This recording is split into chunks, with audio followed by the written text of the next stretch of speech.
Hello साथीहरु, छ्याजल्यान्ड नमस्कार। हजुरलाई फेरि पनि स्वागत छ मेरो पिङ्की ब्लगमा। आज चाहिँ कहाँ हिँडेको होला भनेर नसोच्नुहुन्न। आज चाहिँ मम्मी र म जंगल जाँदैछौँ घाँस काट्नका लागि। देख्न सक्नुहुन्छ डोको पनि बुलिरहेको छु। हरियाली छ, गाउँघर हो, रमाइलो छ। धानहरू पाकिसक्यो हाम्रोतिर त। तपाईहरुकोतिर पाकेको छैन? कमेन्टमा गएर भनिदिनु होला। सो अब देख्न सक्नुहुनेछ।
Hello guys.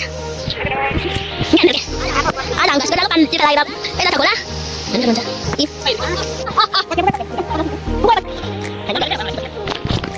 साथीहरु, हामी चाहिँ घर पुगिसकेका छौं। देख्न सक्नुहुनेछ है, गोठमा मैले घाँस पनि थोपारिसके।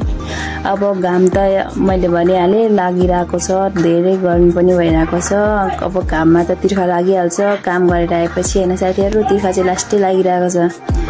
मलाई चाहिँ धेरै तिर्खा लागेको छ। म चाहिँ पानी खाने तर्फतिर लागे है साथीहरु। सो हजुरहरुले मन पराएर हेर्दिनु होला मेरो video. So thank you so much साथीहरु, बाइ बाइ।